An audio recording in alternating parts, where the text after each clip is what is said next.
Welcome in, everybody. It is Wild and Wacky Wednesday here on Main Street Sports Today.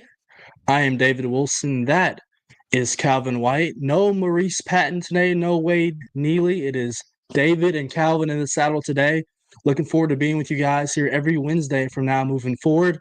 This is our new kind of digs, and we're getting used to this. Looking forward to getting in the co-hosting chairs together. Not having Wade and Mo here is definitely an adjustment, but we're looking forward to it. Calvin, how was yesterday? Your first full-time show on staff with Wade. How was that? And first of all, how are you doing as well? I'm good. I'm excited to be back for my second show of the week. Yesterday was my first full-time show with Wade. It went a little smooth, probably just because I did it with Wade, who's done it for a very long time. Right. So we get our chance to, co-host it by ourselves for the first time. So we'll see how it goes. Right. Definitely looking forward to having you aboard with us here on Wednesdays moving forward. I will be with Maurice Patton starting tomorrow on Thursdays. That's kind of our new digs. Looking forward to having that. Looking forward to being with Calvin here over the next 2 hours as we do here on Main Street Sports Today. Go from the preps to the pros. Looking forward here on this show at 3:20 to have Heather Williams join us as she always does on Wednesdays to talk a little NASCAR.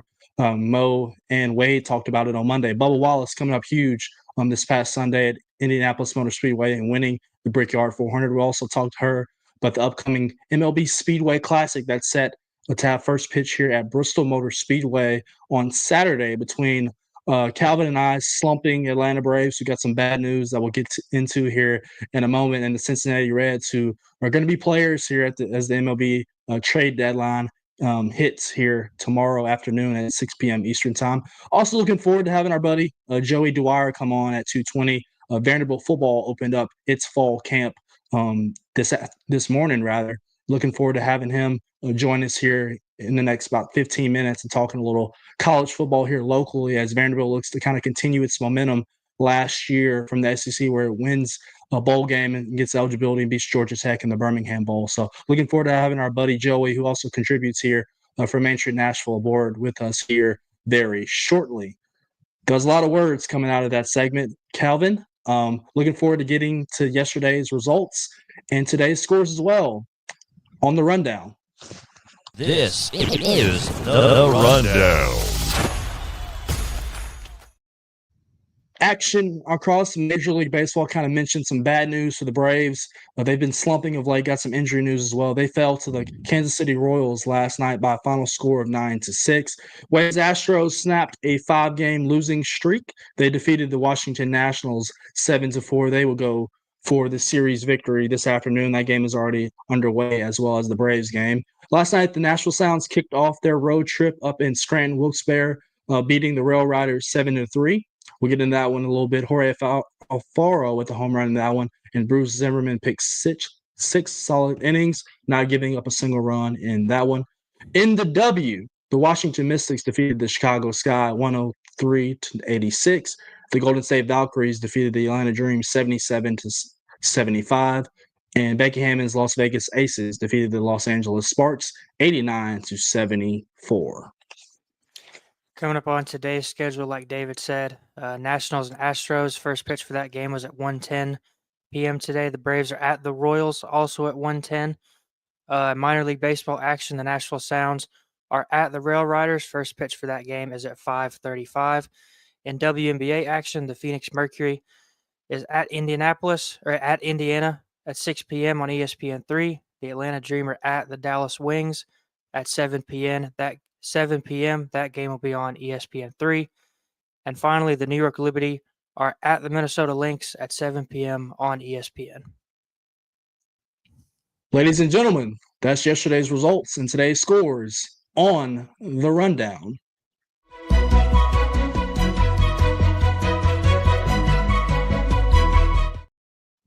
Our top story brought to you by the fine folks at Piggly Wiggly over in Neely's Mill in Columbia. They serve daily lunch from 11 a.m. to 6 p.m. They also offer hand-cut meats, and everything is cost plus 10% at the cash register. Piggly Wiggly, Neely's Mill in Columbia. Presenting you our top story today, and this one's a shout-out to Wade. who will rejoin us here on Friday with Maurice.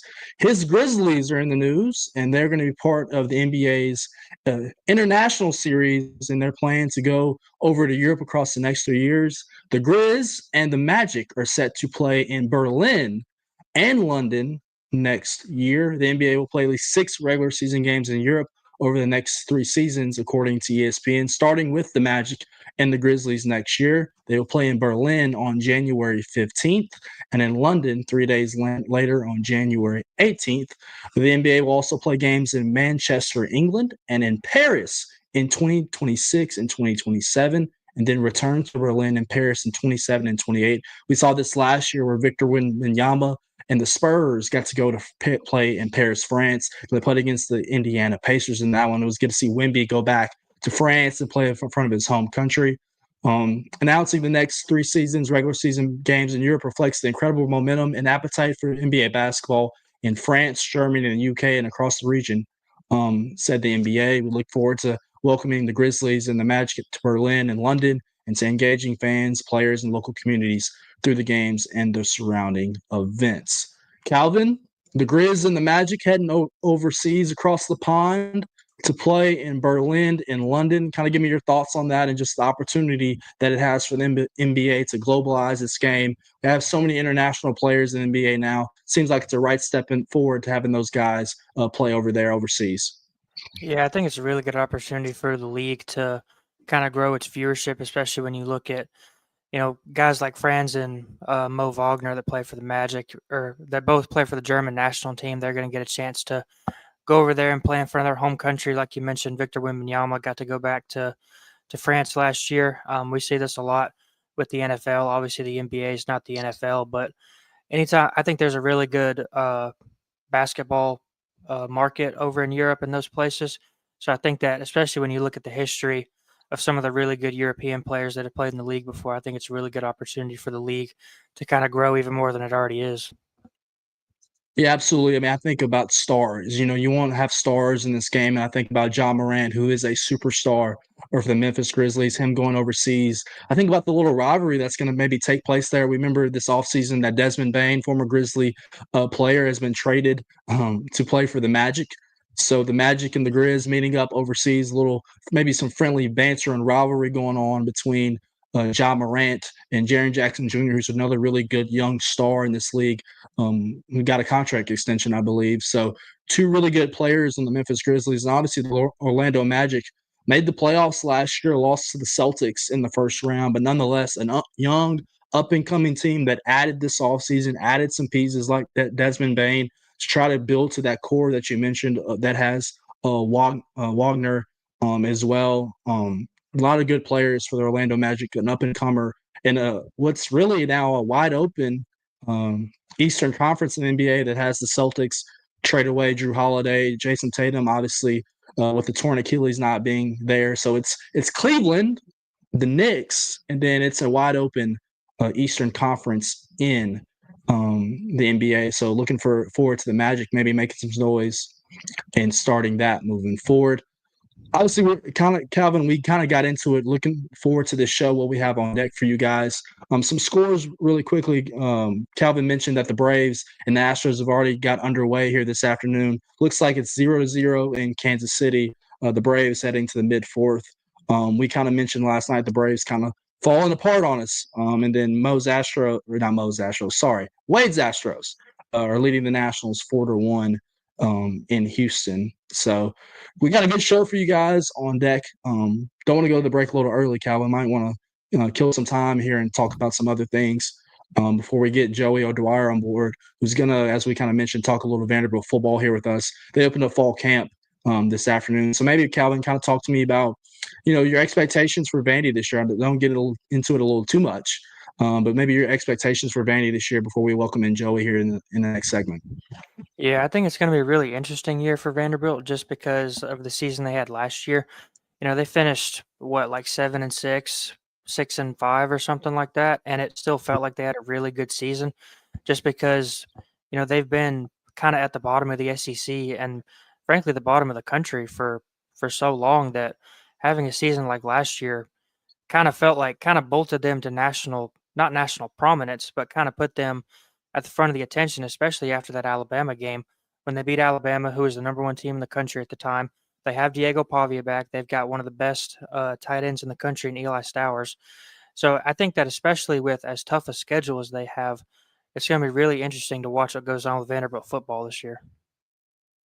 Yeah, absolutely. I think you kind of hit the nail on the head there. And they made a lot of noise this offseason, really. Diego Pavia, when you have a guy like him who's a very vocal, outspoken person, it exudes a lot of confidence, right? And they kind of made some headlines at the SEC Media Days in Atlanta a couple weeks ago that Vanderbilt believes that it is a national championship contender. It has that caliber of a roster. And you look about all the talent that they brought back from last year. Shame that I believe they returned over 70% of their offense last year. So you think about Eli Stowers, you think about Diego Pavia, you think about guys like Cedric Alexander in the backfield. I guess an interesting question I'm really excited to ask Joey about is protecting Pavia, right? They kind of hit the transfer portal this offseason trying to beef up that offensive line and get those guys kind of secure and ready to go. I mean, you know this, Calvin, in SEC. It's all about the trenches, right? You win and lose games in the trenches and protecting your quarterback like Diego Pavia, who's mobile, that likes to use his legs, that likes to improvise and make plays. Protecting him is key. And we saw kind of at the end of last year, Calvin, that, he kind of, I guess, lost his mobility in the sense of he was kind of banged up. We saw it in the LSU game when they played in Death Valley. We saw it in the Tennessee game here in Nashville where his legs were not as maybe the resources they were early in the season. So looking forward to having Joey aboard here in the next probably 10 to 15 minutes, have him on talking a little Vanderbilt football. And as I mentioned later in the segment, or later in the show rather, having Heather Williams join us and talk about Bubba Wallace's big win in the Brickyard 400, getting his first win in over 100 races and clinching his spot in the NASCAR playoffs. We'll also get into the grab bag here at 3 o'clock. A lot of news and notes across the NFL. And as we kind of mentioned, the MLB trade deadline coming up as well. And then Venus Williams returning to tennis to play in the U.S. Open. Looking forward to talking about that as well. And then we'll close things out this afternoon. It is Wednesday, Calvin. You came up with the list. It is the wildest and it's the wackiest stories across the globe. So maybe really quickly, Calvin, when you were kind of gathering that information and kind of combing through online, looking at all that stuff, what piqued your interest a little bit, and how kind of awkward was it to look for the wackiest of notes? Well, after the show yesterday, after we got off the air, Wade gave me a little tip on how to pick the wild and wacky stories. He said if you're just scrolling on the internet and you see something that makes you stop and say, "Huh, that's interesting," then it'd probably be a good wild and wacky story. So I don't want to give anything away too early, but we've got some new Guinness Book of World Records in here. We've got we've got a lost tortoise. We have firefighters rescuing a cow from a swimming pool. And I even threw in a little local story there at the end, local to Robertson County. So if we have any of our Robertson County viewers out there, make sure to stick around for that one. Yeah, absolutely. I feel like that segment, Calvin, was particularly made for a guy like Wade Neely. I don't know if that's up Maurice Patton's alley per se, but I feel like that is definitely a segment that is straight from the heart from Wade Neely. So looking forward to seeing Calvin's wild and wacky stories here at the end of the show. Looks like we're ready. We're going to head off to our first commercial break. Looking forward to having on the other side Joey DWYER from Vandy on SI. He's a very talented individual, Lipscomb University student who also contributes for us here at Main Street Nashville. Looking forward to having him in the saddle to ask him a few questions about Vanderbilt football as they begin. Get ready for their opener on August 30th, I believe, against Charleston Southern here in Nashville. Looking forward to having Joey DWYER in the saddle with me and Calvin right after this break here on Main Street Sports Today.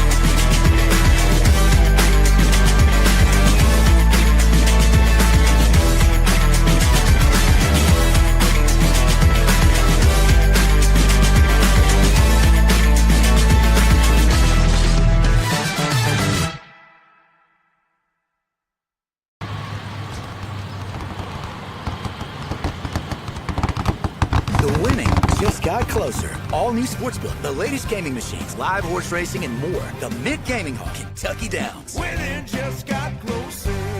Deep in a forest at Nashville Zoo, new creatures here for you to view. Phantoms graced in black and white swing high in trees of dappled light. In rocky crags, tall and steep, small antelopes with nimble feet. A wise old man with beard of white, a sentry perched on stony height. Amidst it all, a hunter lies, with coat of gold and steely eyes. A new adventure just for you. Leopard Forest at Nashville Zoo. Open now. Busy bee, yeah, busy bee. If you need Hold on, y'all, hold on. I need to make a call. Hey, this is Brianna with Busy Bee. I'm giving you a call to let you know your technician is on his way. 833. Busy bee. Guys, not yet. Not yet. Busy bee, oh, Not busy ready, bee. guys. Call 775-7833. Custom Stone Handlers supplies over 600 distributors and suppliers with quality stone products. Along with Riverstone, we produce and distribute over 100 building, landscape, and other bulk products. Our goal is to provide quality products, service, and partnerships to ensure our customers' success. We firmly believe the measure of any person or company is how you treat other people and customers. Give them a call at 931-490-4990 or visit CustomStoneHandlers.com.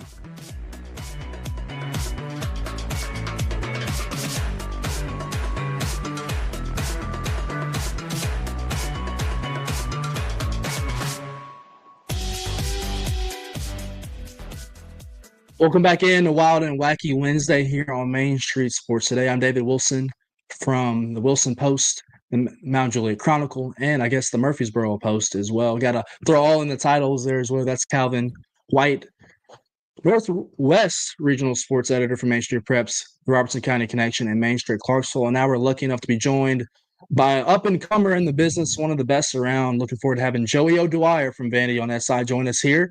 Talk a little Vanderbilt football as they opened up fall camp this afternoon on West End. Joey, thanks for joining us. For sure. Thanks for having me, guys. Looking forward to it. Joey, obviously, I think the first thing for me is Vandy made a lot of noise here over the last couple of weeks in SEC Media Day. When you have a guy like Diego Pavia take front and center in front of the media and talk about Vanderbilt football, a guy who's very assured of himself, a very confident individual, and he backed it up last year here at Vanderbilt. You know, he didn't hesitate to say that, you know, Vanderbilt wants to be a national championship contender. They feel like they have a roster that's capable of that. So kind of just give me your thoughts really quickly on, I'm sure you were down there at SEC Media Days, just Vanderbilt making the rounds there and just what you kind of learned about that program. Yeah, it was interesting to see them kind of be a spotlight of that event. Obviously, they weren't the main spotlight. That goes to the programs that are always in that position. But you could tell they had attention on them. I think Diego Pavia probably had the second or third biggest crowd around his table all week. You would think Arch Manning had the first, and then maybe DJ Lagway or someone of that stature. But Diego Pavia was the draw. I think Vanderbilt football was the draw in a lot of ways. It's an enigma, right? Like, it's a program that people have come to know as one that doesn't have a whole lot of confidence, that doesn't really like to speak its mind, that is kind of an afterthought. And then you have Diego Pavia come in, and he's talking about he thinks they can win the national championship after a 7-6 season. So, yeah, I mean, it's also like they need that too, right? They don't need a quarterback who's going to back down from people or things along those lines. You have to have a guy who's ready to come in and try to prove people wrong. You're not going to win any other way at Vanderbilt. I was talking to a former Vanderbilt basketball player the other day, and he's telling me, like, if you're going to win at Vanderbilt, you've got to be a little crazy. And I think Diego Pavia probably fits that bill. Yeah, Joey, absolutely. Go ahead, Calvin. Joe, you know, like David kind of said, those clips were circulating last week and the week before when Diego Pavia, you know, he says he comes back to Vanderbilt because he wants to win a national championship. Now, probably not a lot of people share that same feeling. You know, probably don't think Vanderbilt can win a national championship. But realistically, I know we're still, you know, a couple weeks away from the season starting. But what do you think kind of the ceiling is for this Vanderbilt football team? For sure. That's a good question. I've thought about it a little bit, but he would probably guess they lose to Alabama and Tuscaloosa. I'm going to guess they probably won't beat LSU. And then there's another game in there, I think, that it's not on the top of my head. That's probably not a game they're going to win. Other than that, I think it looks pretty open. and obviously they're going to have to be more explosive. They can't do the same thing they did last year and expect to go 8-4 or win 9 games. I just don't think that that's entirely realistic. But I think 8-4 is probably what I would say is the ceiling. That's saying that they lose the ones they're supposed to lose, win every other one, which, I mean, that's going to be difficult too. You got to be Auburn to do that. You got to win on the road a couple of times. You got to beat Missouri. None of those are going to be easy games, but I think 8-4 is probably realistically what I'm thinking, and it's not entirely impossible either. They have a returning quarterback. They've got perhaps the best tight end in the country. The big takeaway I had from camp today is they think the receiver room has drastically improved from the spring. Clark Lee kind of mentioned that, especially with their sophomore class of receivers who they were kind of relying on in the spring. They really were maybe not disappointed, but I think they thought they'd be farther along. Now they've got some transfers in throughout the summer, and maybe they can take a step forward as a receiver room, be more explosive. That's what's going to help them get there. And also the trenches are going to be a big thing too. They've got to win in November. Clark Lee's talked about that all summer, and they really haven't done it throughout his tenure. They're 3-13. And obviously that comes with the territory of playing Tennessee too, where they're really not beating Tennessee a whole lot, but I think they've just got to be stronger up front as the year wears on. And they feel like they're in a position to do that. That's really, to me, what's going to determine how far this thing goes. Because I think a lot of what they have, they already know. They have pretty much a lot, I would say 9 or 10 of their defensive starters back. And offensively, they've got most of their guys back as well. So I would think that they're in for a year that could be big, but a lot up for interpretation still. Joe, you kind of mentioned the trenches there and just kind of your takeaways from the opener fall camp. Something I kind of noticed last year towards the end of the year, and I mean, you guys talked about it kind of religiously on VandySports.com, you and Billy Derrick as well, a good buddy of mine.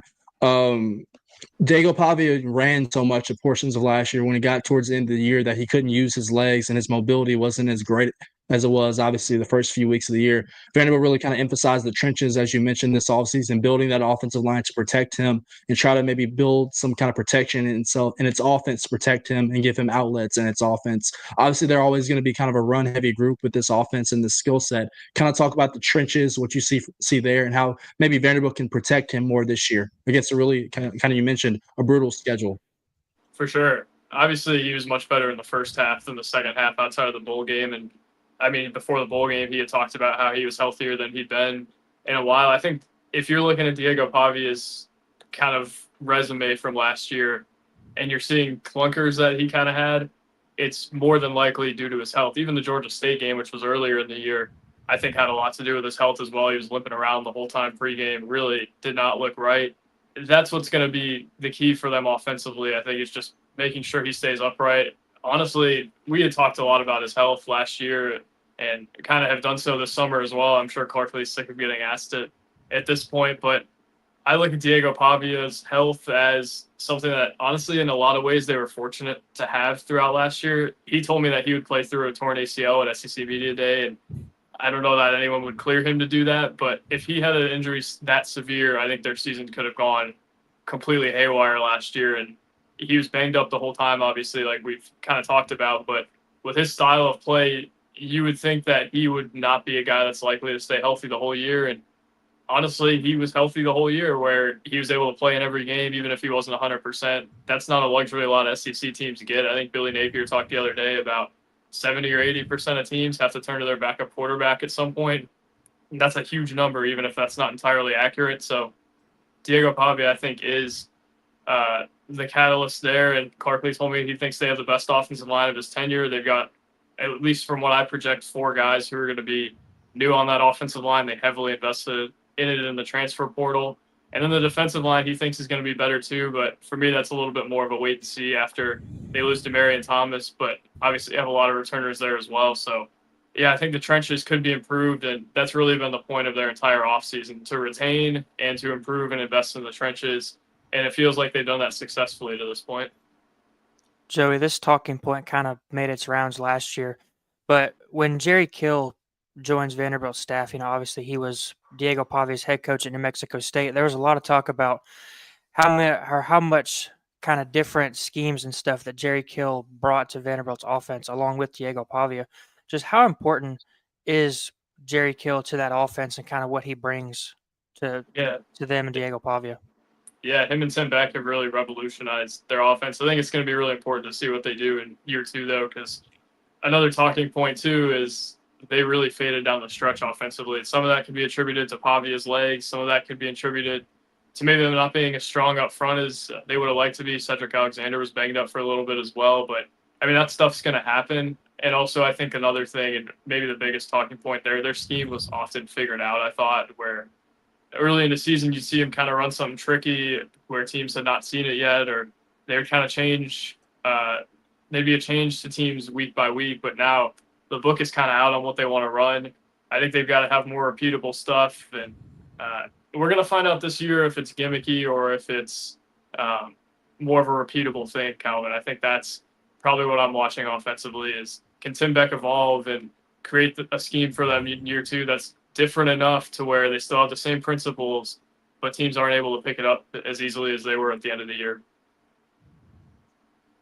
Joey Dwyer from Vandy on SI joining us here on Main Street Sports today. Joey, I think a guy that's got a lot of publicity on West End this offseason, a guy who really is a very talented playmaker, now that's going to be kind of on both sides of the ball for Vanderbilt, that's Martell Height. Kind of talk to me what impresses you about him and just his ability. They're going to have to find him ways. He's going to have to be a playmaker really now on both sides of the ball for that Vanderbilt team to be successful. Yeah, it's interesting to me, especially with the receiver room being better, that they still want to play him on offense. And I think that is a testament to his skill set and his willingness to do it first and foremost. He told me that he's not worried about kind of the workload. He told me he believes he takes care of his body, or he said he's confident enough that he takes care of his body well enough to be able to play both ways. And I think the exciting thing, if you're a Vanderbilt fan, is just his speed. And that's speed that you want to get involved in the game. You look at him as a punt returner. He said he views it as a game of tag. And, man, he is hard to tag if he's a punt returner. He's one of the best in the league, probably the best in the league last year. Man, he could be such a difference maker for them. It's just all about how do you manage his reps. And I think they're going to figure that out throughout the fall. I can't really say whether I saw him do it a lot today, but I would say that they're still probably experimenting with how much they want to do that and how much they want to play him on defense. So, guys, we'll see, but I think he could certainly be a difference maker, especially offensively, because we already know what he can do at cornerback. Offensively, he's got speed that I think is hard to find elsewhere on the roster. Joey, kind of looking at last year's Vanderbilt defense, like you said, they bring back a lot of guys from last year's defense, but when you look at the highs of last season, beating Alabama, winning games that they probably weren't supposed to, and then they lose games that they weren't supposed to, like Georgia State and games like that. Do you think that there's a way that this defense or this Vanderbilt defense can kind of, grow and take that leap to where they kind of eliminate some of those mistakes to avoid them losing games they shouldn't this year? For sure. I think the two things that come to mind when you say that, I think back to the Virginia Tech game where, honestly, if that were later in the year, they might have deserved to lose that game just because they had some real lapses in coverage late in the game that I think got swept under the rug. They've got to be sound in that way. You can't have penalties. And I think just being more fundamentally sound, not having breakdowns is a huge thing for them. And probably the bigger thing is forcing turnovers. They really have to create some more margin for error. Weren't among the country's best by any means in forcing turnovers last year. And I do think they have some guys who can do it. I think they've improved their length and their speed. And particularly their cornerback play, I think, should be better to where they can kind of press a little bit. They can play a little more man and maybe be a little more aggressive. But, yeah, those are the two things. I think they've got to be fundamentally sound and avoid breakdowns. But also they've got to be able to have good enough coverage to be aggressive so that they can force turnovers. Turnovers, I think, are one of the key components to this group, and I think it's in a different way than last year. Last year, offensively, they just never turned it over, and that's why they won. I think this year they've got to hold down the offensive turnovers, but also defensively find a way to create them more. Joey, we would be remiss to not talk about Eli Stowers and what he means to that Vanderbilt offense. Obviously, the safety blanket for Diego Pavia, the number one tight end on many draft experts boards going into next year. What makes him so special and unique for this offense? And obviously, them getting him back this offseason was a bonus in itself. So what makes him so special for that Vanderbilt offense and just his ways to make plays and find holes in the defense to get himself open for Diego Pavia? Yeah, he's just so athletic. He moves in a unique way for someone his size, and I think his background as a quarterback helps him. It helps him to see the game. It helps him to maybe evade defenders a little bit. The thing with him is going to be can he block enough to be a first-round pick? He talks about how he's looking to improve that part of his game, but yeah, I mean, I totally think he could be a first-round pick. He could be an All-American if all goes well. He's got to find a way to avoid double teams, though, and find a way to produce even with them. I think that's going to be a natural step in his game is can he, even with the double teams, find a way to produce consistently? He's going to get a lot more attention, and we obviously know what he can do, but I think it's going to be a little bit harder for him this year, as is it for the rest of the Vanderbilt football team as well. People know they're coming just like they know Eli Stowers is coming. Joey, when the NCAA House settlement passes, earlier this month, how does something like that, where a university can now pay their athletes directly, how does something like that affect a private university like Vanderbilt, where there might be a situation where somebody like Vanderbilt could receive maybe more private donations to be able to pay their players, retain some guys on their roster from year to year? Yeah, I mean, NIL, I think in its entirety has probably been a good thing for them. They were really slow to kind of evolve to it, and I think there's some fear that maybe they could be slow to evolve to this as well, but I think that they are pretty intent on if NIL is still going to be a thing, which who knows how long it's going to be a thing for or what the future of it holds. They want to really use Nashville to be able to kind of market their guys. And I think from what I've heard that they are pretty competitive in terms of that they're kind of doing the same thing everybody else is doing, which I think maybe isn't a great thing because if Oklahoma and Vanderbilt have the same money, then maybe that's not a great thing for Vanderbilt because I think Vanderbilt needs to overpay for some guys still at this point of its build as it does in basketball. But right now, I think it's not a terrible thing, and I can see a path to it being a good thing for them.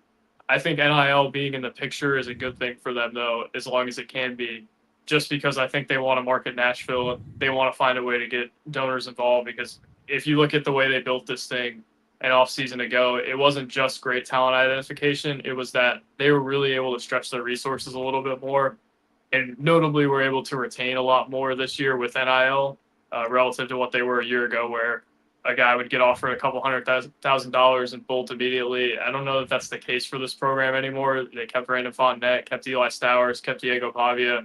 Those are all guys who got big paydays. So that's the thing for Vanderbilt football, and who knows what the future of the House settlement and all that comes with it is. But right now, I don't think they're in a terrible spot as long as they continue to be insistent on competing with revenue sharing in mind. And as long as Earl Bennett, who's kind of heading their NIL, continues to be optimistic or opportunistic. Sorry.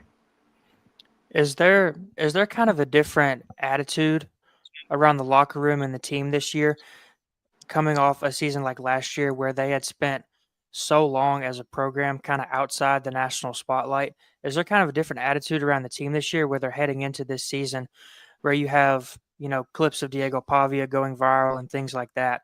Is there a different attitude now that they're going into this season with more attention on them than years past? Yeah, for sure. Langston Patterson talked about it today. They have a different mentality. I think, especially last year, they also believed they could win. I think they thought they could make a bowl game in 2023. It's different when you have proof of concept, though, and when you have a quarterback like Diego Pavia who can kind of command the room and allow you to believe that, man, they've actually got something here.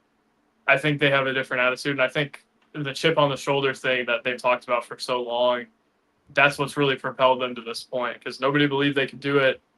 They have, though, and I don't know that they get here without some delusion, like I said earlier. They still got some delusion, but now they've got something to back it up with as they look to make the next step. Joey, really quickly, I'm going to switch lanes on you and talk a little Vandy boys. We saw just a couple weeks ago the MLB draft take place. You had some comprehensive coverage on all the Vanderbilt commits, whether they were signing, coming to school. Kind of walk me through that really quickly on how Vanderbilt turned out for the MLB draft. Obviously, Tim Corbin does a great job recruiting high school kids nationally. So how did the Vandy boys turn out, and maybe something that we can look forward to, maybe a name on that freshman class that can maybe see some playing time this spring? Yeah, it's interesting. I don't know that the door is as open for freshmen as it has been over the last couple of years. They got two pitchers through the draft. Stillman and Hamilton, I think, are both guys that could contribute for them right away. But, yeah, I don't know. It wasn't a great draft for them by any means. Obviously, Riley Nelson, I thought, was the big one that was kind of 50-50. That's what I had heard going into the draft. And then gets picked by Cleveland, gets a big deal. You can't blame him for going. But I think Vanderbilt thought there was a world in which he could come back. They really didn't get a whole lot of returners back who were draft eligible. Levi Huseman, I thought they would get through, but he couldn't. He obviously didn't get through either. Mike Mancini, the real headliner that came back for them. So that was tough on them. And I think there was a glimmer of hope they could get Slater DeBrune through the draft, who was picked 37th by the Orioles. They really didn't have a whole lot of money left in their pool, and he was the last guy in the first round who was not signed. I don't think he was super happy about where he was picked. Maybe not necessarily the Orioles, but kind of the situation they were in. And he ends up signing with the Orioles for a huge overslot deal. So a lot for Vanderbilt to worry about there, but I do think they've got a solid group coming back next year. The pitching, I think, is a bigger question to me than the lineup, which is kind of the opposite of the last couple of years, but I think they should be pretty good, and they should be in the mix for the number 1 overall seed again, and we'll see what they do in the postseason. You can't really bet on them at this point based off kind of how the regionals have gone the last few years. Joey, I kind of want to flip it back to one final football question from me. I believe it was after they beat Alabama last year, but there was that one home game where there were more students than there were available student seating. Is that right? Are we remembering that game correctly? Yeah, that did happen. Yeah. Yeah. So what's kind of the vibe around the fan base, coming off last year? Are the expectations high, not only among the team itself, but kind of among the fans?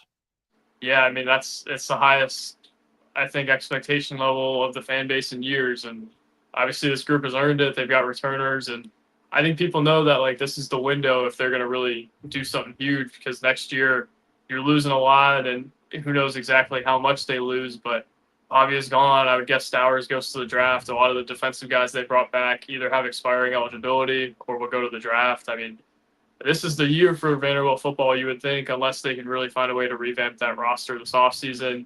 This is the time, guys, and I think the fan base knows it.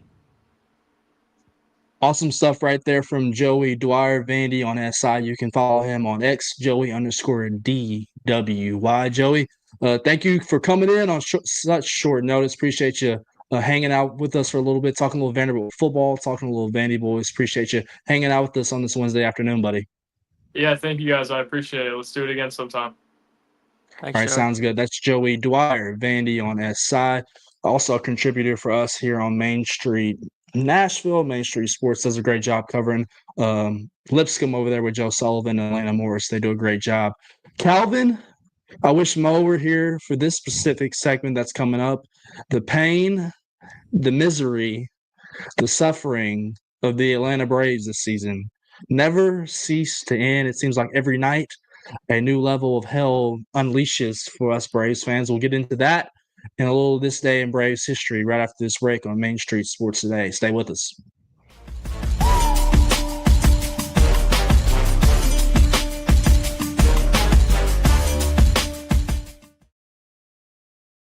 If you want the latest in weather conditions, be sure to tune in to our Busy Bee Plumbing weather report each weekday on Mornings on Main Street.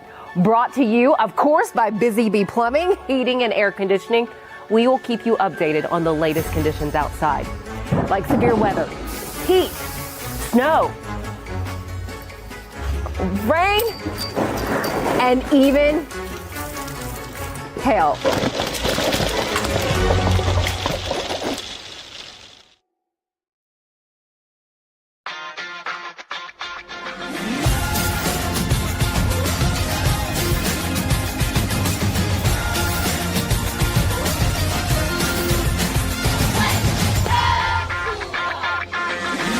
Zion Christian Academy at zioneagles.org or 931-388-7531. You can schedule your appointment to visit their beautiful campus. Again, zioneagles.org or 931-7531 to schedule your visit today.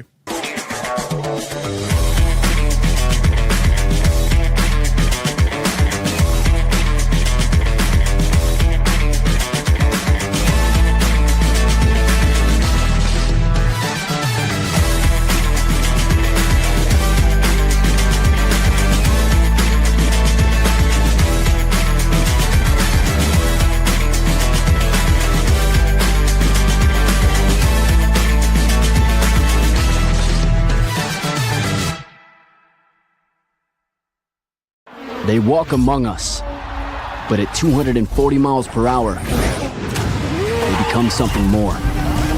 They're thrill seekers, risk takers, and maybe just a little bit unhinged.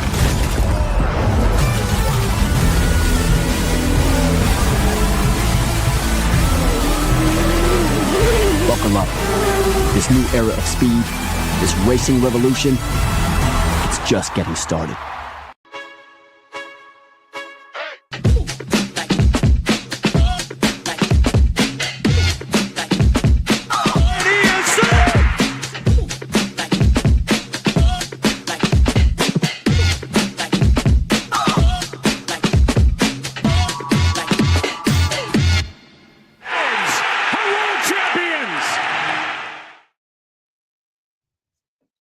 July 30th, 2000. I believe Calvin was not born yet on this date.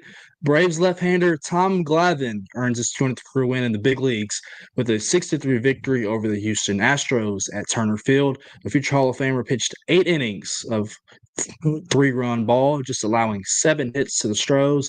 Glavine became the third active pitcher in MLB history at the time to record over 200 wins. That is this day in Braves history.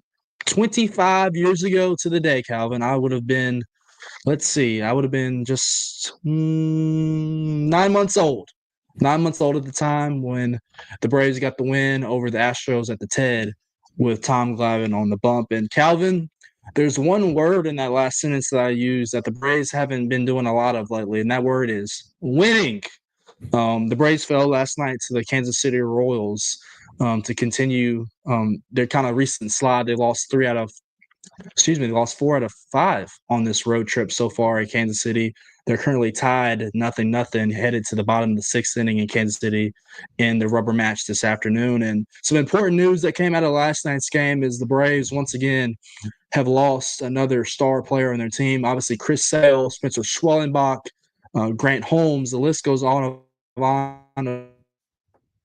of Braves on the injured list, but this one hits closer to home and a daily piece of that lineup that just returned this year and is having a phenomenal year. Ronald Acuna Jr. last night was removed from the game with tightness in his right Achilles tendon. He was placed in the 10-day injured list this morning, still waiting the results of his MRI. Sources say Acuna experienced discomfort after chasing down the ball in right field. Brian Snicker said it's an Achilles thing, and this is going to take a while. He's going to go on the IL, and hopefully in 10 days or so, it'll be cleared up.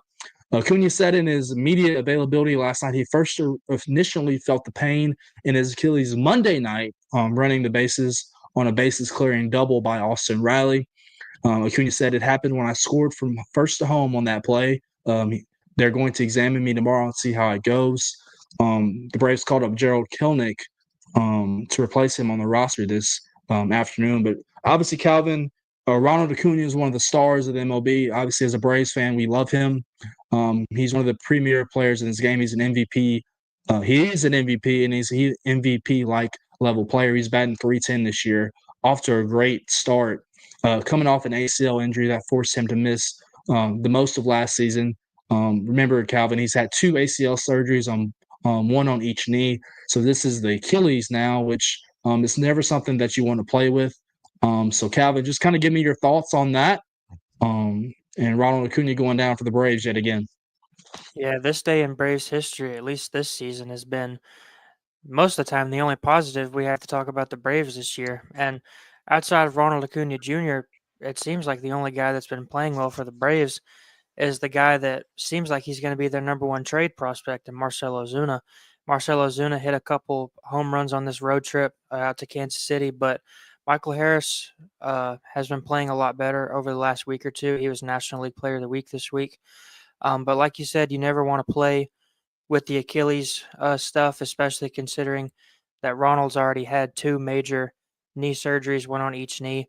And baseball needs as much star power as it can get. And like you said, he's won an MVP award that 2023 season where the Braves were really good, and they've just fallen off since then. So, don't want to mess with the Achilles stuff. I would assume that, obviously the Braves aren't going to rush him back because I think everyone would agree that at this point in the season, there's not much for the Braves to play for. So just hope that Ronald stays healthy and avoids another one of those potentially career-altering injuries. Yeah, this is courtesy of Mark Bowman, the Braves beat reporter who works for MLB.com. Acuna's discomfort is the upper Achilles / lower right calf region. A preliminary test provided no reason to believe that it has to be a significant injury. Today's MRI will verify if it is true. If results match current expectations, there's a chance Acuna could play in 2 or 3 weeks. And Calvin, I kind of I agree with you, and you hit the nail on the head. With the way that this season is going for the Braves, there's absolutely no reason why Acuna needs to be rushed back into the lineup. Obviously, Chris Sale is out with a broken rib. Spencer Schwellenbach out with the broken elbow. Both of those guys have not begun their rehab process, and they could not pitch at least maybe to the middle of September. Why rush those guys back with the way this season is going? But we'll stay tuned. Obviously, we're hopeful that Acuna's MRI comes back the Braves kind of with the trade deadline coming up tomorrow, Calvin, obviously there's been some deals that we'll get into shortly. The Braves have been busy on the phone making trades. Eric Fetty was a guy that got DFA'd by St. Louis. The Braves traded for him for cash considerations. He pitched last night. Pitched okay for 4 2/3 innings pitched, 5 hits allowed, 4 runs, 2 walks, 3 strikeouts in that game. And really, Calvin, the guys are looking for guys to eat innings. They traded for Carlos Cookie Carrasco from the Yankees, who will make a start tomorrow against the Reds. And the Braves also made a trade this afternoon prior to their matchup against the Royals. They traded for right-handed reliever Tyler Kinley from the Rockies for a Double-A pitcher in their organization. So the Braves have been wheeling and dealing, as we kind of mentioned. Calvin mentioned their game is in process. Another guy that got DFA, Joey Wentz, who used to be in the Braves organization, he's pitched really well for them. I think he's opened some eyes as a starter, kind of opened as a reliever for them, and but has been pitching really well. So the Braves are knotted up 0-0 right now against Kansas City. Last night, we kind of mentioned this in the rundown. Wade's Astros snapped a 5-game losing streak. Yainer Diaz hit a home run in that one, as the Astros defeated the Nationals 7-4. Houston 14 games above 500. Also kind of mentioned earlier today that they are winning over the Nationals right now. Last night, some news locally. The Milwaukee Brewers, we keep tabs on them with the Nashville Sounds being their AAA affiliate. They took a 2-game lead in the National League Central standings. They defeated the Cubs, their arch rival, 9-3 yesterday. Andrew Vaughn, former Sound, hit a grand slam in that matchup. But some sad news, and hopefully this is just a blip on the radar. Milwaukee star outfielder Jackson Churio left the game with left hamstring tightness, legging out a triple. You kind of mentioned you don't want your stars of the game getting hurt, Calvin, and Jackson Churio is definitely one of those players. Yeah, and people always talk about it with baseball. People always say that baseball is probably the worst of the major sports at marketing their superstars and things like that. So anytime a team, especially in as small a market as the Brewers, even though they are usually really good, they're usually at the top of that division. You want to have your star guys on the field, especially as we kind of get down toward not near the end, but toward this kind of home stretch, final 2 or 3 months of the regular season before the playoffs start. Absolutely. I'm just looking at our news and notes from across the MLB from last night. Excuse me. The Rangers and the Angels, 2 AL West rivals, got into it last night, Calvin. The bench is cleared after Sean Armstrong, a relief pitcher for the Rangers, not only plunked Zach Neto, but plunked the face of the franchise, Mike Trout. Can't do that. Bench is cleared in that one. Really interesting note there. You kind of mentioned the trade deadline, Calvin, coming up tomorrow. We've had these before, and it happened yesterday in Baltimore at Camden Yards. Sir Anthony Dominguez, formerly of the Baltimore Orioles, got traded to the AL East rival Toronto Blue Jays. They put a doubleheader yesterday, so after game 1 of the double dip, Dominguez switched locker rooms, went from the third base dugout to the first base dugout, the first base dugout to the third base dugout. There we go. And changed dugouts and changed uniforms. Calvin, the walk to the bullpen, he got some claps and some hugs from his former Oriole teammates. How interesting is that when you make a trade when the other team is in town? Yeah, that's kind of wild. I didn't I never saw this whenever it happened, but that's that's kind of wild. That's got to be probably. I bet it was interesting, walking from one dugout to the other, especially in between games. Literally probably an hour before that, you were in a jersey playing for the other team. It would have been even more wild if he would have pitched for the Blue Jays before he got traded and then just had to go sit in the bullpen for the second game of the doubleheader. But we see this. I feel like this happens a lot more, not a whole lot, but I feel like it happens in baseball more than people think. I know there's been some players this has happened to before, but I bet that's definitely an interesting kind of mix of emotions.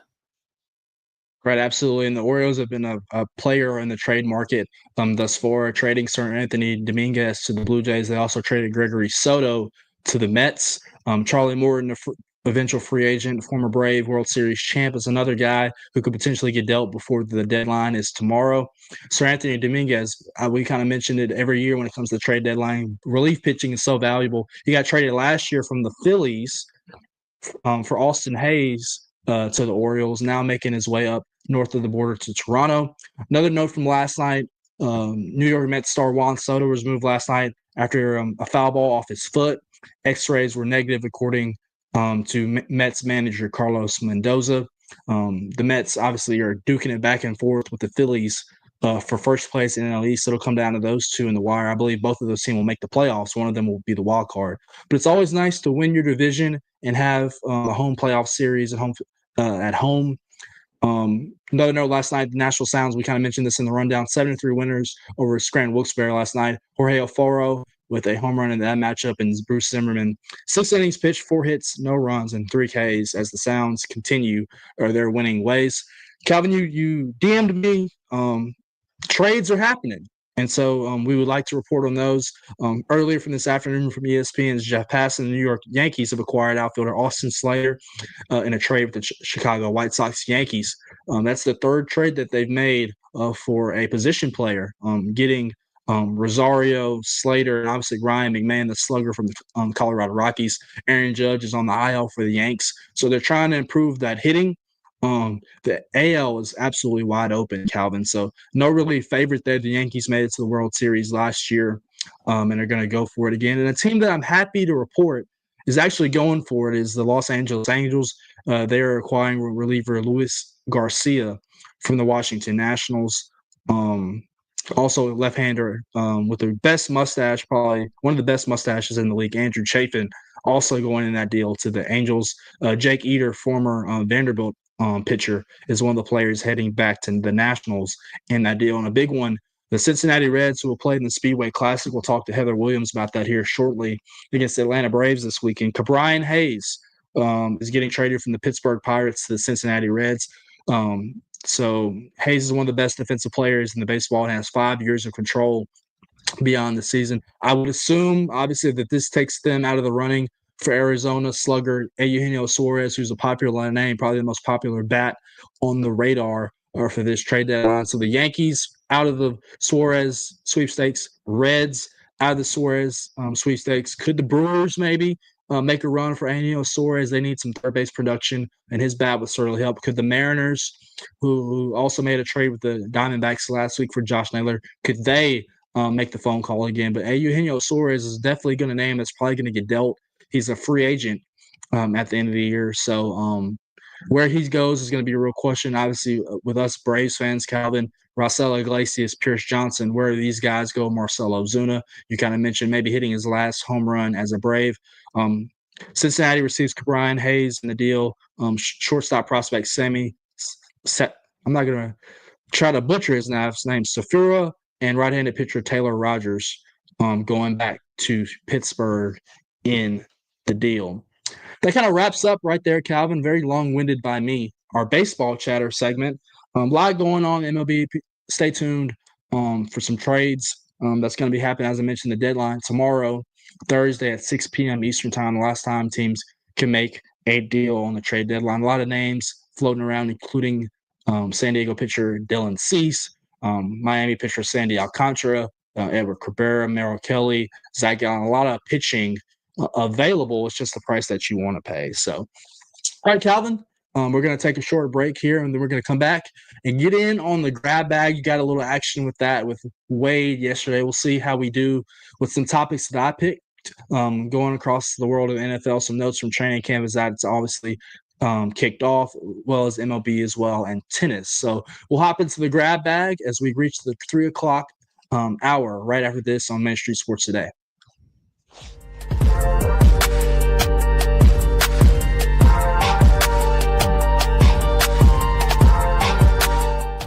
Jones & Lang Sporting Goods here in Columbia has been outfitting teams, officials, and anybody else from T-ball to college for 50-plus years. Be sure and check them out at 931-388-8060 or online at jonesandlang.com. Jones & Lang Sporting Goods, the look of a winner. Zion Christian Academy at zioneagles.org or 931-388-7531. You can schedule your appointment to visit their beautiful campus. Again, zioneagles.org or 931-7531 to schedule your visit today.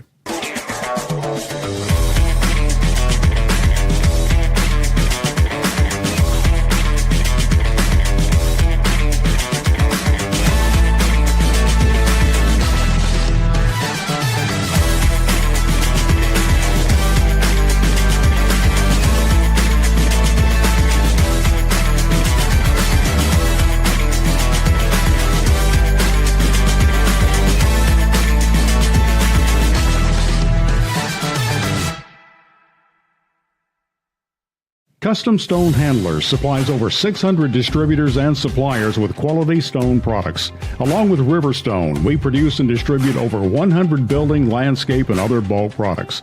Our goal is to provide quality products, service, and partnerships to ensure our customers' success. We firmly believe the measure of any person or company is how you treat other people and customers. Give them a call at 931-490-4990 or visit CustomStoneHandlers.com. Piggly Wiggly, located in Neely's Mill Shopping Center, is Columbia's locally owned and operated Cost Plus 10 grocery store dedicated to serving the community with low prices and smiling faces. Piggly Wiggly offers fresh, hand-cut meats daily as well as daily hot plate lunches from their deli counter.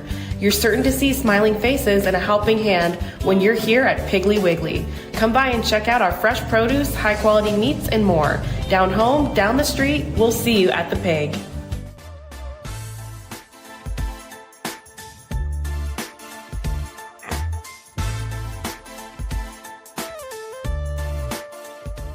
Welcome back in. It is Wild and Wacky Wednesday here on Main Street Sports Today. I'm David Wilson. That is Calvin White. Sitting in for Wade, Neely, and Maurice Patton. We are the new guys on Wednesday. Looking forward to having Calvin aboard and working with him for the foreseeable future on Wednesdays. Looking forward here at the end of the hour for his wildest and wackiest stories from across the globe. Also looking forward to having Heather Williams here at the 3:20 mark to talk a little NASCAR, Brickyard 400, MLB Speedway Classic. A lot of good stuff going on up in East Tennessee that we're excited to talk about with Heather. Calvin, you got a little crack at this yesterday. It's just some quick topics with Wade. We're jumping into the latest edition of the Grab Bag, and we're going to start it off in the National Football League, and it's some tough news for the Miami Dolphins and head coach Mike McDaniel. He confirmed this morning that star nickel corner Kadir Kohu will miss the upcoming season with a knee injury.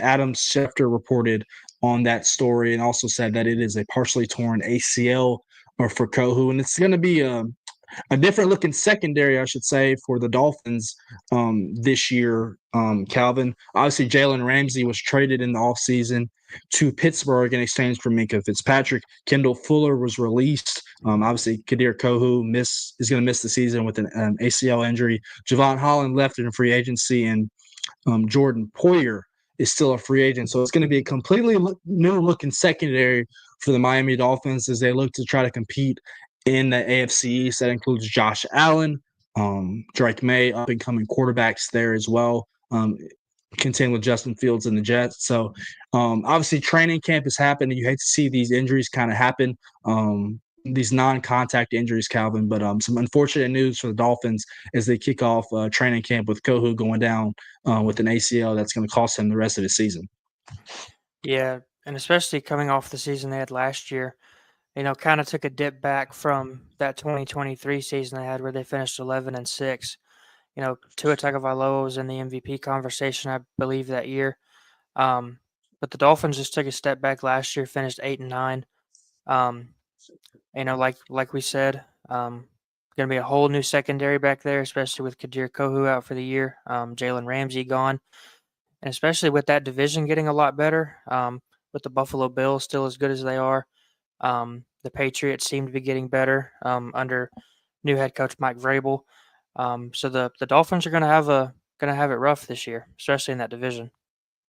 Yeah, he's going on injured reserve. McDaniel told reporters on Wednesday morning, I was crushed until I talked to Kadir, and honestly, Kadir made me feel a little bit better simply because of his mindset.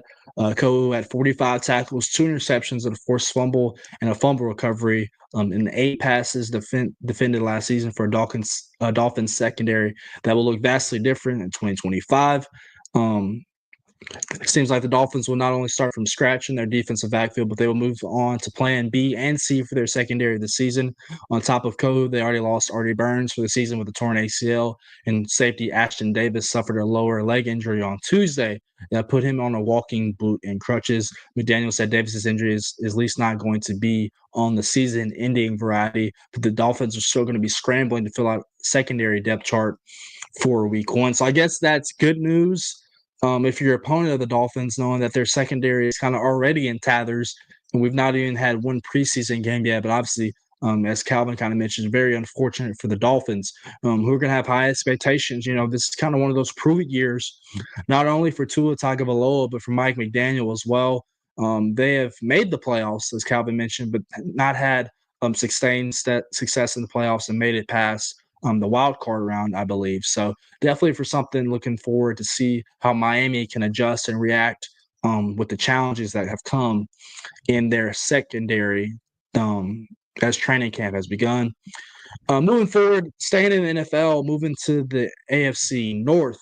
This has been a kind of a story that has been monitored probably across every talk show across the country, and that is the saga going on between the Bengals star pass rusher Trey Hendrickson, who has been holding out, looking for a new contract. He led the NFL in sacks last year and is reportedly looking for a new deal. He was holding out for camp, but that holdout is over. Henderson led the NFL last year with 17.5 sacks, has showed up to work. All-pro pass rusher Trey Hendrickson reports to camp on Wednesday, ending his holdout over a contract dispute. Despite not being any closer to a new deal, he confirmed with reporters today.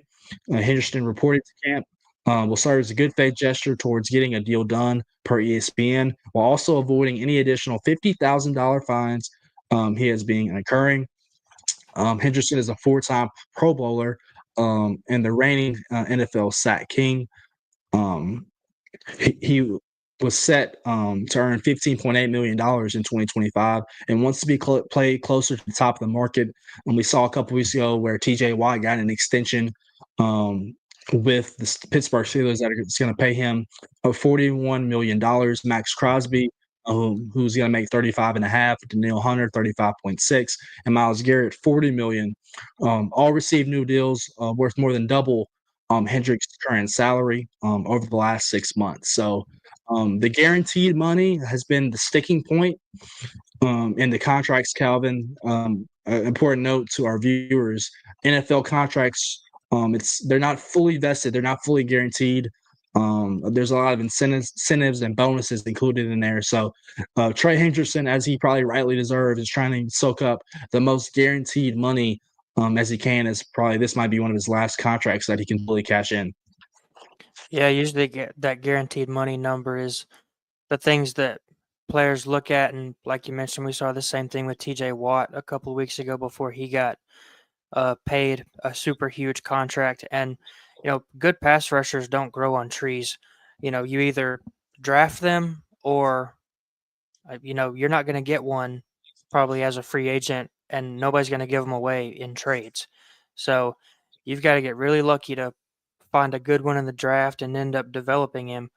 And if Trey Hendrickson did end up deciding to walk over this, or if the Bengals let him walk, Trey Hendrickson would be a really good addition for another team. So I think it was really good for the Bengals to get him back. And, Trey Hendrickson got the guaranteed money he was looking for, or is trying to get the guaranteed money he's looking for. Right, and this is kind of, I want to say indictment, Calvin, because T. Higgins, Trey Hendrickson are still Bengals at this moment, but that ownership group has been very stingy when it comes to spending money. You think about the players that they're going to have to pay. You think about guys like Joe Burrow, who's going to need a new deal. You think about guys like Jamar Chase, probably one of the best, if not the best, along with his former LSU teammate Justin Jefferson. Best wide receivers in the NFL. You think about Trey Hendrickson, a guy that's going to want to get paid and make his money. T. Higgins, another guy. Probably the best number 2 wide receiver in the league. Plays for Cincinnati, and so there are deals that this ownership group and this GM, this front office are going to have to pay out. And the further you kick it down the line, Calvin, the more money that you're going to pay up. These contracts are only going to get more and more expensive as time come on. So I think, man, if you're that Cincinnati ownership, man, I have no idea, who you pay and who you don't pay, because it's all about windows in the NFL. You want to take advantage of guys who are on their rookie contracts and that are relatively cheap. The more money that you spend and pay people giving extensions, or you pay free agents, the more older your roster becomes, and the more you can't address the needs per se that you have. So this is definitely something that Cincinnati is going to have to do, and definitely something they're going to have to monitor. Yeah, pass rushers and offensive linemen are 2 positions that don't grow on trees if you want to find good ones. And even a couple years ago, when Joe Burrow and the Bengals went to the Super Bowl, Joe Burrow was still one of the most sacked quarterbacks in the league. They ended up winning that first round game against the Titans, where the Titans sacked Joe Burrow, I believe, 9 times. And the Bengals go on to win, I think, on a walk-off field goal, and end up going to the Super Bowl and losing that year to the Los Angeles Rams. And even now, Joe Burrow threw for over 5,000 yards last year and was still one of the most sacked quarterbacks in the league. If I were other teams, I would hate to see what the Bengals look like if they could keep Joe Burrow upright. Yeah, absolutely. And I would hate to see what the Bengals will look like, Calvin, if they actually get off to a good start to the season. They have been notorious slow starters in the months of September and October, and have kind of had to battle their way back in the months of November and December to try to get back in the playoff picture. So if the Bengals should just get off to a good start, they would definitely be a team that's worthy of a Super Bowl contender. The offense is not the issue when it comes to the Bengals whatsoever. It's last year the defense at times could not stop a soul. So that'll be something we'll monitor. We'll monitor the guys up in Cincinnati and all the saga that comes with Trey Hendrickson, who rightly deserves wants to make his money. We'll stay in the AFC North and we'll stick with football. Some unfortunate news for one of Lamar Jackson's favorite weapons alongside Mark Andrews and, of course, Derrick Henry. Ravens tight end Isaiah Likely suffered a small fracture in his foot at the end of Tuesday's practice, sources told ESPN. According to sources, if all goes well in Likely's recovery, he will be expected to return this season. It is possible Likely could land back for the Ravens before the September 7th opener at Buffalo. Likely suffered the non-contact injury on the final play of practice on Tuesday on a one-on-one drill against the safety. He was carted off the field and then limped into the locker room. Likely 25 is entering the final year of his rookie contract and is scheduled to make $3.4 million this season. He set career highs last year with 42 catches, 477 receiving yards, and 6 touchdowns. I mean, you think about that tight end group they have right there, Calvin, with him, with Mark Andrews and Charlie Collier. All those 3 guys are going to be scheduled to be free agents at the end of the year. But Lamar Jackson has a plethora of weapons, at least in the tight end room, along with Derrick Henry in the backfield, that makes him obviously, the MVP candidate that he is, and makes them one of the most dangerous offenses in the league. Yeah, the Ravens have been another one of those teams that have been one of the best teams in the league over the last couple of years, at least in the regular season, and then just haven't found a way to put it together in the playoffs. I believe last year, the year before, was Lamar Jackson's first playoff win. After I believe he's won 2 MVPs, right? He's a 2-time MVP. At least one. Right. Yes, 2-time MVP winner, and they've got the core to, especially after they added Derrick Henry before last year, they've got the core to try and make a run in the playoffs. And like you said, teams think about it in terms of windows. So, and right now, this is the Ravens' window. all alongside those other AFC powerhouses like the Bills and the Chiefs. If the Ravens want to do something, unless they get super lucky a couple years from now, this is the time for Baltimore to do something in the playoffs. Yeah, it's hard for me to, I guess, think about, 2 years ago they played in the AFC Championship game against Kansas City at home. I think we all will admit that that Baltimore team was the better team, on the better group, and they could not find a way to get it done. It seems like the Chiefs, in the playoffs, they kind of done the last year. They kind of have this voodoo and they have this magic where they win games. Maybe they're not supposed to win. Maybe it's the Patrick Mahomes factor. But that's what's crazy is when people think about the best quarterbacks in the AFC, sometimes in the conversation, Lamar Jackson and Josh Allen is put above Patrick Mahomes during the regular season, right? But when it comes to the playoffs, it seems like Pat has this next level he can take in his game, where no matter the situation, if he's at home, he's on the road, that it feels like Pat has this ability to win games and find I guess, play well when it matters most.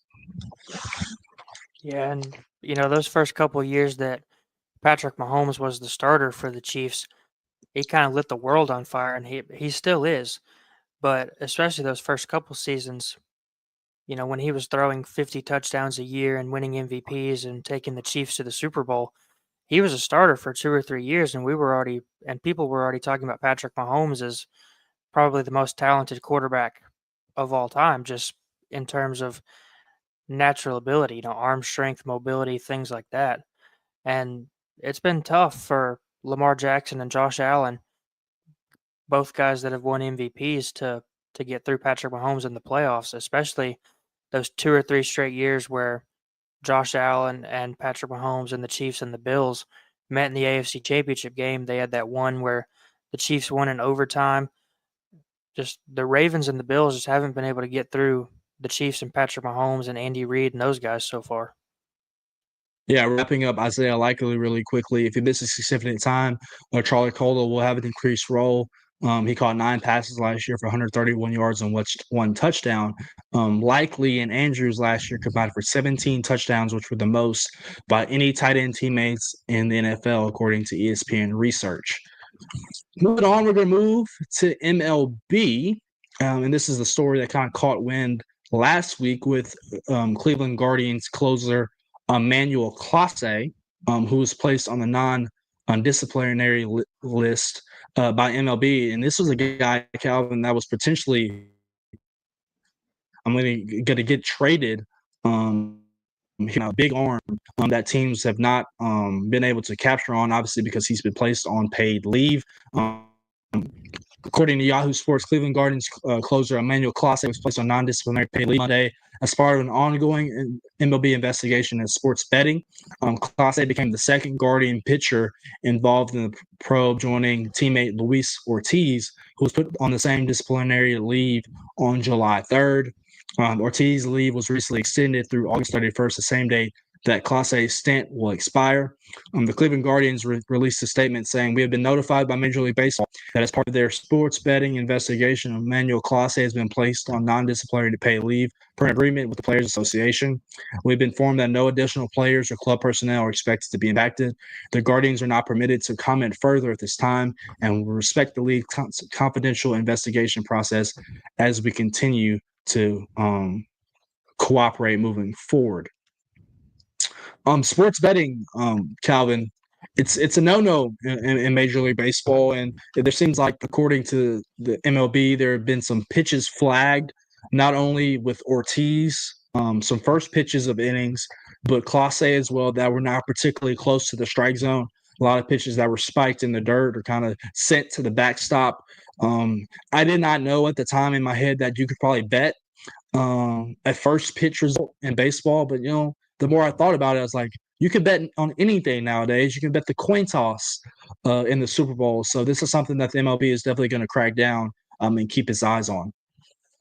Yeah, we've gotten to the point, not only in baseball, but in any sport where, there's a large faction of people that can't watch it unless they have money on it and they have some kind of investment in the game. And I guess that's kind of trickling down to the players now. And Emmanuel Clase is really the first highly notable player that we've seen this happen to.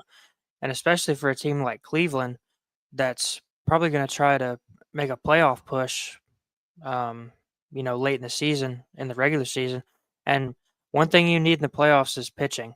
And if Emmanuel Clase is not going to be on the roster, not going to be able to pitch, that's going to be a big blow to the Guardians lineup.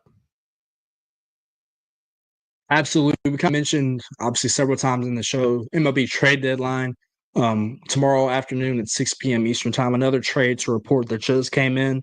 According to Ken Rosenthal of The Athletic, the New York Mets are acquiring right-handed pitcher Tyler Rogers from the Giants. So both the Rogers twins, both relief pitchers, have been traded this afternoon. Tyler going to the Mets, and obviously Taylor going to the Pirates in the deal for Ke'Bryan Hayes.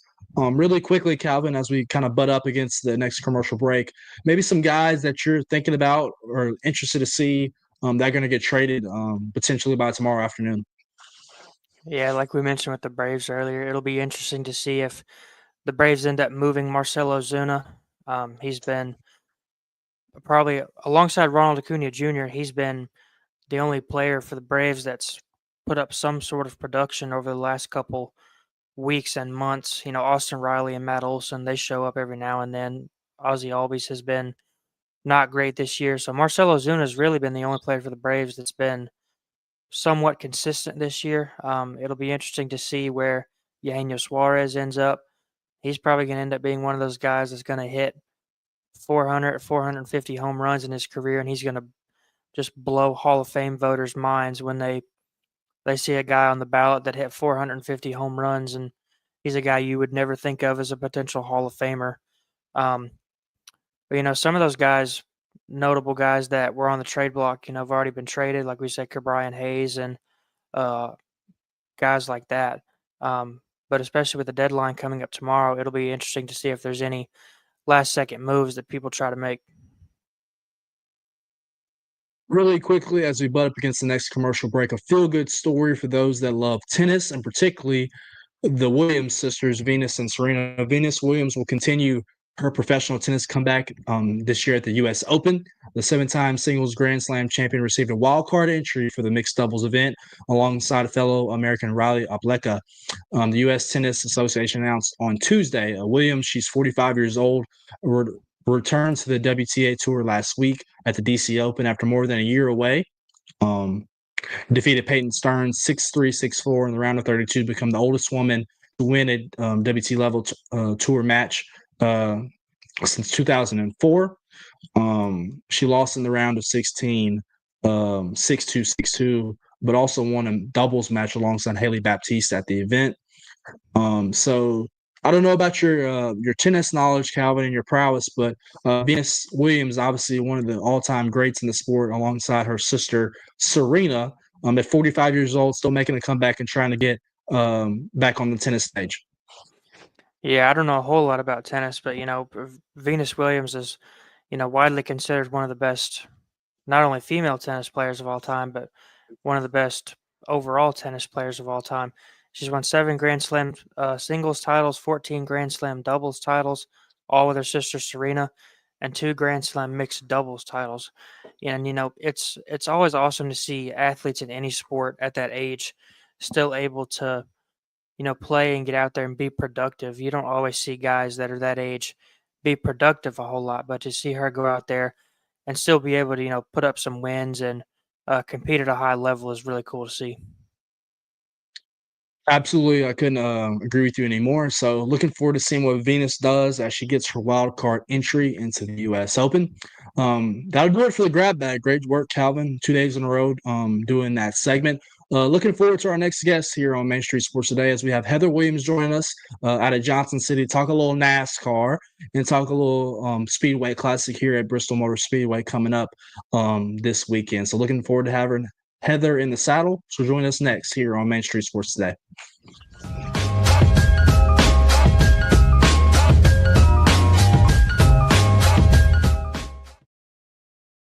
Deep in a forest at Nashville Zoo, new creatures here for you to view. Phantoms graced in black and white swing high in trees of dappled light. In rocky crags, tall and steep, small antelopes with nimble feet. A wise old man with beard of white, a sentry perched on stony height. Amidst it all, a hunter lies, with coat of gold and steely eyes. A new adventure just for you. Leopard Forest at Nashville Zoo. Open now. They walk among us, but at 240 miles per hour, they become something more. They're thrill seekers, risk takers, and maybe just a little bit unhinged.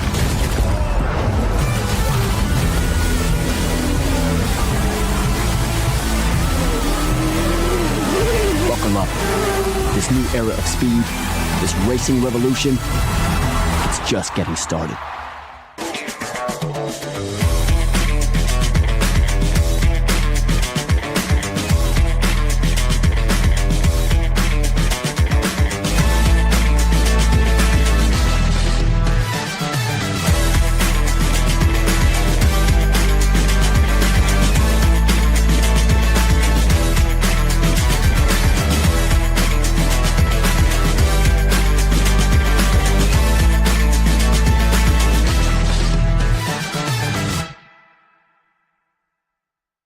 Jones & Lang Sporting Goods here in Columbia has been outfitting teams, officials, and anybody else from T-ball to college for 50 plus years. Be sure and check them out at 931-388-8060 or online at jonesandlang.com. Jones & Lang Sporting Goods, the look of a winner. Piggly Wiggly, located in Neely's Mill Shopping Center, is Columbia's locally owned and operated Cost Plus 10 grocery store dedicated to serving the community with low prices and smiling faces. Piggly Wiggly offers fresh, hand-cut meats daily, as well as daily hot plate lunches from their deli counter. You're certain to see smiling faces and a helping hand when you're here at Piggly Wiggly. Come by and check out our fresh produce, high-quality meats, and more. Down home, down the street, we'll see you at the Pig.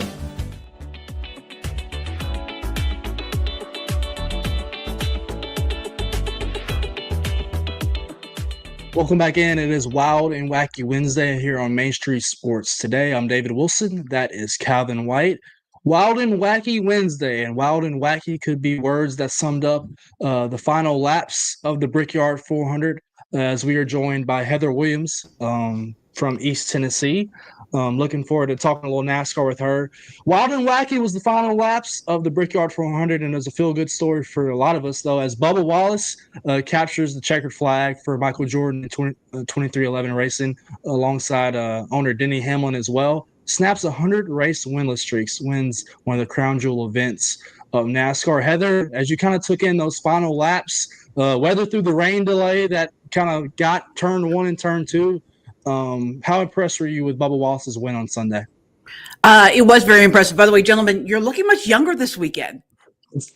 I know. I'm a better looking Maurice Patton. I'm better looking Wade Neely. So you got younger for today. I joke. It's really nice to be on with you guys. Get to mix up a little bit. And you may look younger than Mo. You also know more about NASCAR than Mo. So this will be not that I don't love talking with Mo. I miss him. I told her I was sad that we're not going to get to chat, but this will be fun. So for Bubba Wallace, it was like a huge weight lifted off his shoulders. You could really almost literally see it come off his shoulders as he did the post-race interview with TNT. He's been so close. And he's, especially this year, he's been so good. And for him to finally close the door, having to make 2 restarts against one of the best drivers to ever live in Kyle Larson right next to him, who also is pretty hungry. His winless streak isn't as long, but by Kyle Larson's standpoint, it's been a while since he's won. And so for Bubba to do that, it was a huge statement for him. It was huge for him. It was huge for 2311. They're running as an open team right now. So, wins are very important for them. Making the playoffs are very important because they're not going to get NASCAR dollars per se, so they really need sponsorship dollars to kind of close that gap that they're losing by running as an open team and not as a charter team as their lawsuit makes its way through the courts. So it was a pretty big day. It was, and I was a little concerned. You mentioned the rain. When the rain came, if Bubba was going to be able to hold on, both hold on to the lead. And then also with extending the gas, he was very low on fuel, but he had enough to do a burnout. So he did a really good job of saving his fuel down the stretch. Big win for them. Big win for 23XI. Yeah, before we get in the lawsuit, Heather, I want to kind of elaborate more on Bubba. He's one of the most candid interviews in the garage, to say the least. And I just want to kind of talk about just his maturity and his growth. I remember from his first days with Richard Petty Motorsports, really hard on himself, and he really gets down on himself. Even with his first year with 23XI, really, there's a Netflix documentary that showed just how hard he is on himself. The growth and maturity for him to weather through that delay and to win that race, it's the biggest win of his career. It's the biggest win for 23XI to date. That's a crown jewel event on the Brickyard 400. Just kind of talk about that growth that you've seen from Bubba over the years. For sure. I mean, even as recently as the end of last year, he was really hard on himself because he was really upset that he didn't make the playoffs. But becoming a father really changed Bubba. It really helped him, I think, to understand what the most important things are in life and what the important but not as important things in life are, right? He learned very much so over the last few years to block out all the noise, and we all know that Bubba gets more noise than most drivers do. Being the only African-American driver on the Cup Series level, he takes a lot. There's a lot on his shoulders. There are high expectations that really are pretty unreasonable. He mentioned it in his post-race interview on Sunday. Can't wait to see where the goalpost moves next. But the biggest change for him, I think, was the birth of his son. I really think that that's helped ground him and make him understand what's really important. And it's shown, right? Because even before the win, he was having maybe his best season in the Cup Series. And it's that maturity you talked about. It's that growth that we talk about that's made the difference for him. Yeah, you mentioned really quickly the lawsuit that's going on between 23XI, Front Row Motorsports, and NASCAR. You mentioned the purse and the winnings and how big it is to win an event like that. How does that affect 23XI with them currently operating as an open team and just kind of the winnings and come with winning a race like that?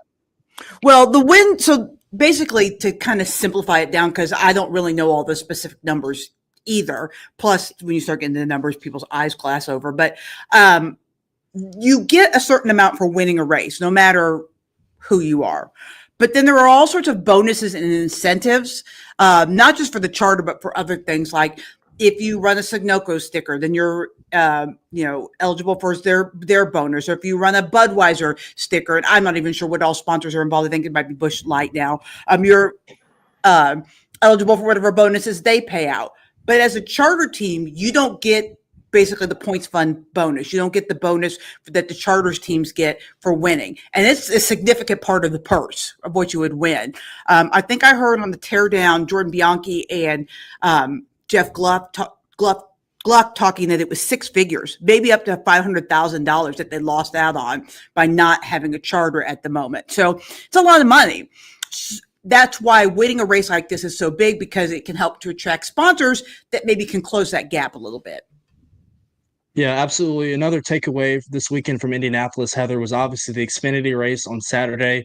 The right rear hook between Austin Hill and Eric Almirola resulted in a one race, suspension. He's going to be parked this weekend at Iowa for, there it is, to say the least, from Austin Hill. Just kind of your thoughts on that. I know RC was really vocal during the race about how his grandson Ty he got right rear hooked at COTA by Austin Cindric earlier this year. That did not result in a suspension, but that one did right there with his driver with Austin Hill. Just kind of your thoughts on the whole situation that occurred right there. I would encourage people to listen to the Backstretch podcast when it comes out on Friday, because my co-host is a Truck Series crew chief, and he gives great insight on this. But basically, his feeling on why the punishment was so harsh for Austin Hill is that Austin has a little bit of a history of doing this before. Austin Cindric does not. You also take into consideration the higher speeds at Indianapolis as opposed to COTA, where the hook against Ty Dillon happened. And then also the fact that he being Austin Hill, hooked Eric Almirola at a part of the racetrack where you're going very fast and there was no safer barrier, and he hit that head on. That could have been a devastating injury. You know, that's the kind of injury that mars and even kills people. So I feel like that NASCAR, and then also I should probably mention before I go on, afterwards, when he was parked for 5 laps by NASCAR, held on pit road for 5 laps, in the moment for doing that, Austin Hill basically told NASCAR to go F themselves. You know, and that kind of behavior is also not going to put you in the good graces of NASCAR when you're trying to avoid penalties. So I think the combination of all that is why the penalty was so stiff against Austin Hill, and it's not just missing Iowa. He now loses all of his bonus points that he has gotten for the playoffs up until this race and all the way up to when the postseason begins. So he will start the postseason basically as the 12th seed, as the lowest seed in the playoffs when they begin, which is huge because if you have one bad week, and he has 3 wins, he's got 21 bonus points. He's got a bunch of them. That can be very helpful if you have a bad week in the first round of the playoffs. He doesn't have that cushion anymore. They'll have to be on their game in the playoffs if they want to continue to advance. But he kind of brought it on himself. You know, the behavior, what he did afterwards, and the history are all why he ended up in the situation he did. One last thing before we welcome in Calvin White, talk a little Speedway Classic at Bristol Motor Speedway this weekend between the Reds and my slumping Braves. It seems the pain never ends with Ronald Acuna going down. I know, but are you really slumping? Because I'm a Royals fan, and you don't look like you're slumping against the Royals. Well, I guess not. You got us good yesterday. I haven't looked at the score today to see. I saw it was 0-0 in the 6th. Well, it's blacked out here, which frustrates me because it's like I'm not trying to watch the Braves. No offense, but anyway.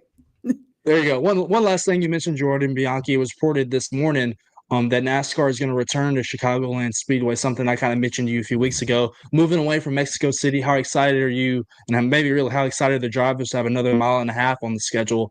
That's really kind of been a cookie cutter for this next-gen car. I mean, it's been great, and I think Chicagoland will give pretty good racing. I'm sad they're not going back to Mexico City. I thought that event was great. I think it was good for the sport. Hopefully, you know, there's still a chance that they might end up in Montreal or somewhere else international, either this year or in years to come, and they probably will at some point go back to Mexico City. But anytime this car's on 1.5 miles, it produces good racing, and that's what we want. So I can't really be too sad about that. Because it's the best racing that we have in the sport right now. Heather, for people like me that aren't really into NASCAR that whole bunch or that much, this is kind of the opportunity to kind of mix baseball in there. Like David said, the Braves and the Reds are going to play in Bristol this weekend for the Super Speedway. It's going to be the first time Major League Baseball has ever played a game in a NASCAR stadium. How does something like this even come to fruition where someone says, let's play professional baseball in a NASCAR stadium? So I had the chance to talk to a bunch of people with baseball and with Bristol. And basically, Maury Cook, who helps find and build these stadiums for Major League Baseball, he was tasked of finding different places to play. They came up with, of course, the Field of Dreams. They played at an Army base. They played the Rickwood Classic. And he is from Roanoke, so he's a NASCAR guy, or at least follows it out somewhat. So he said, well, what about Bristol? It was pretty soon after they had played the Battle at Bristol football game. And so they started investigating it, seeing if it would work, seeing how they could fit the stadium in there. The biggest challenge to doing this game was to put this field in a place where it wouldn't hit Colossus. And Colossus, if you're not a NASCAR fan, is the world's largest center hung video board. You can see it there. It's a little round video board in the top of that picture. It's the world's largest, and it's big. And it's not that high off the ground. It looks pretty high in that picture, but it's not nearly as high as it looks in that picture. How to fit the field around that so that was in foul territory. And that board is technically, I think, like maybe 10 feet foul. Like it's just barely foul the way that they fit that in there. So that was the biggest challenge in constructing this. They took down some of the pit walls. They took down part of a building that is in turns 1 and 2. They'll rebuild all of that before the NASCAR race in September. But once they figured out those things, then it was just doing it, right? Building it, making it happen, finding the teams. I think they found the perfect two teams. I've had several Braves former players and Reds former players tell me it couldn't have been two other teams because of the location. We're basically halfway between Atlanta and Cincinnati. And this part of the country, Bristol, Tennessee, Virginia, a little bit of North Carolina, is huge Braves and Reds territory. Like there's a lot of fans of both teams. So all the stars aligned, and I think it's going to be one of the coolest things I've ever seen in person. I've already seen the field. It's pretty cool. And kind of looking at this from a fan perspective, you know, it's been reported that the game's expected to break the MLB attendance record. There's going to be over 85,000 people there supposedly, and that's going to be about 30,000 more people than Dodger Stadium, which is the biggest capacity stadium in Major League Baseball. We see a lot of people talk about this when the NCAA tournament plays basketball games in football stadiums. Is this something that's even going to be enjoyable for someone that's maybe up in that upper deck? Well, that center hung video board will help. I mean, you'll be able to see the way that they've got it. They've got it kind of shoved to one end of you could see from that picture, one end of the racetrack. So you're in basically in turn one to turn two. Anything from basically where the start finish line would be of the racetrack back. They're really not selling tickets there. They are selling tickets, but they're pretty cheap. They're like $25, and they're sold as partially obstructed views. So if you buy that ticket, you know you're just going to be there to be a part of the party, not to have great views of the game. And like I said, you'll be able to see it on Colossus on the big video board in the middle. But much like the NCAA tournament or, even some other big events that are, regional tournaments that are held. I went to a regional tournament at the Jerry Dome around the 16. You're there for the event. You're not really there to be able to see the game. They had us in media in the football auxiliary press conference, and I could see the field. I could see them going up and down. I could tell when there was a basket scored, but they looked like little ants playing basketball. I spent my time really looking at the big board in Jerry Dome.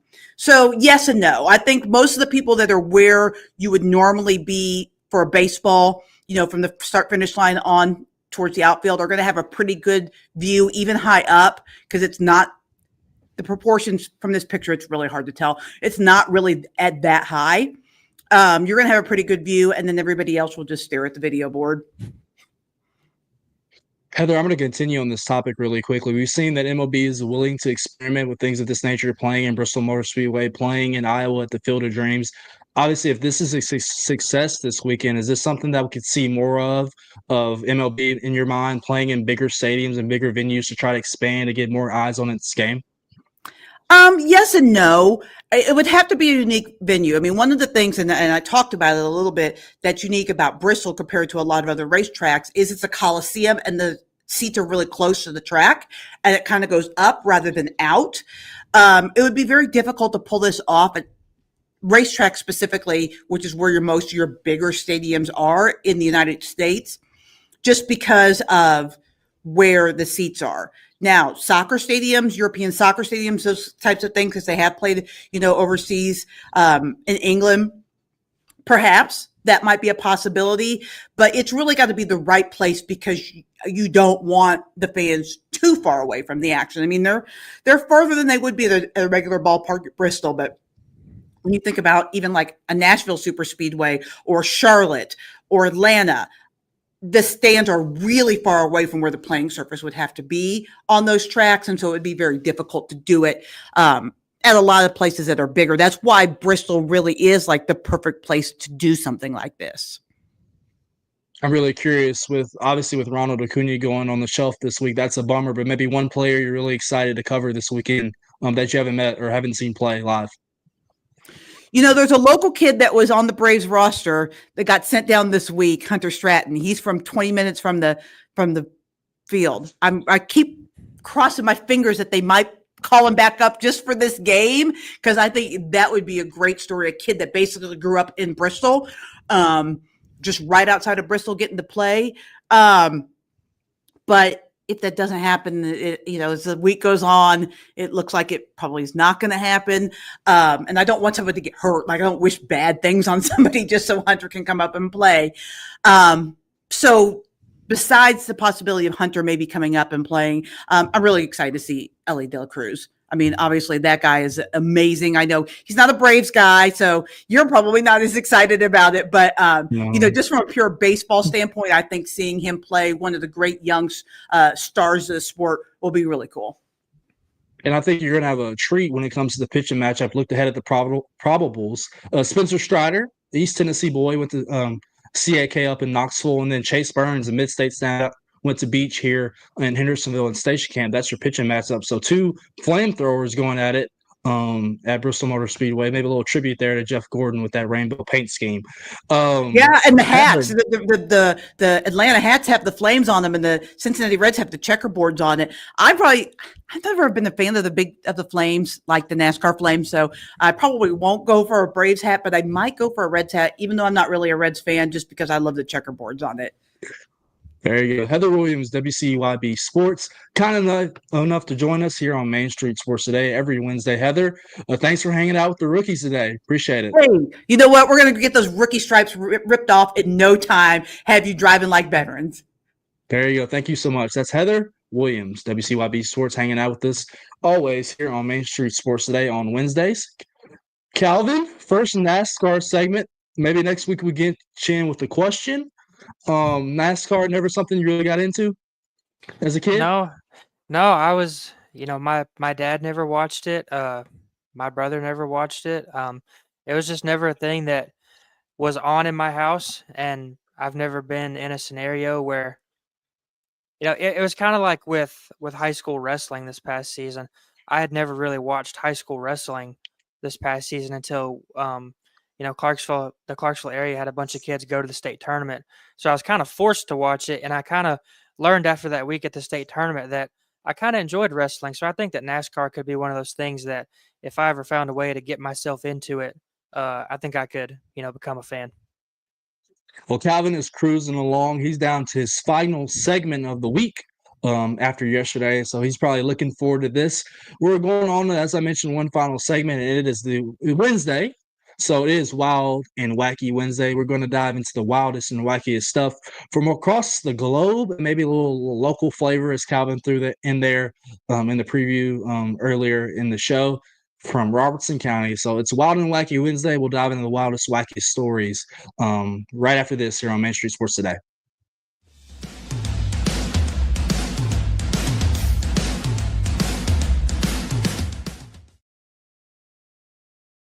Being in Tennessee, we wanted to try to keep it as local as possible, so we have an entire section of our menu that is just dedicated to local whiskeys like Uncle Nearest, Jack Daniels, of course, George Dickel, Nelson Brothers, Greenbrier Whiskey, and all of our taps are all local. From 2 o'clock until midnight, we've got food every day for you guys. A good handful of appetizers, some entrees, and a couple salads and things like that. My name is Ethan Kanata. Please come down and see us at the PIC Lobby Bar here at the Omni in Nashville. At Delta Dental of Tennessee, we know our success begins and ends with providing superior quality service, and that includes serving those who need it most. This year, we're celebrating 25 years of giving back to the community we call home. Delta Dental, along with our Smile 180 Foundation, supports Tennessee's dental colleges and oral health education, children's hospitals, free and reduced cost dental clinics, and other like-minded charities. Here's to the next 25 plus years of ensuring healthy smiles. There's a line that links us all. Most of the time, we don't even think about it, but it's everywhere. Illuminating our neighborhoods, empowering our businesses, and helping us to recharge. Whether it comes from our grids, the sun, or a kind heart, we believe in the power of good energy. And as your family and region continue to grow, you can trust that we'll always be there for you. Middle Tennessee Electric, bringing good energy.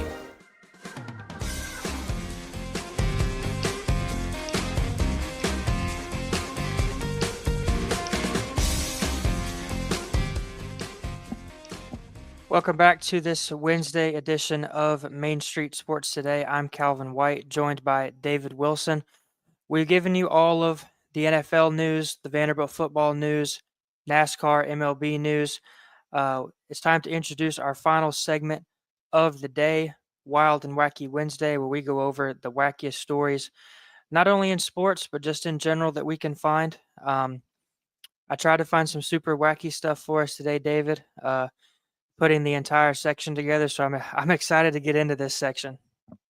Yeah, I'm glad you're introducing it because when Mo does this, I never know how to react. It's like he wants me to comment. And I'm like, I don't know what to say because that's so weird. Like, who would do those things? So I was glad that you were kind enough to volunteer this morning to collect the wild and wacky stories that way. I did not have to. I feel like my sense of humor is not as light. Like I said, this is the Wade and Neely segment of the show. So we should have Wade be a guest from now moving forward doing this. But I'm glad to see what you kind of came up with, and let's dive right into it. Yeah, we're probably going to start off with what could be arguably our wackiest story of Wild and Wacky Wednesday. This California woman, she broke a world record by putting 711 golf tees in her hair. Now, I don't know what the previous world record was, but I don't know what the logistics are of putting 711 golf tees in your hair, but I bet that took a long time and was a pain to get all of those out. And once again, my reaction is one, why? What's the thought process of, unless like you knew the record existed, if the record was 100, why put, you said how many? 711? Yeah, 711. See, I wear a hat for a reason. I don't have that much hair on the top of my head, therefore I couldn't do something like this. But one, why? Why would you want to do something like this? So I guess it was. I see the Guinness World Record probably banner right there. She was trying to break the record, but logistically getting them in my hair probably would be an issue, and then for her getting them out, all 711 would be very tedious. But as our producer Mark said, if I don't know what the record was, because if the record was 699, you could have just stopped at 700. So why did it have to be 711 specifically?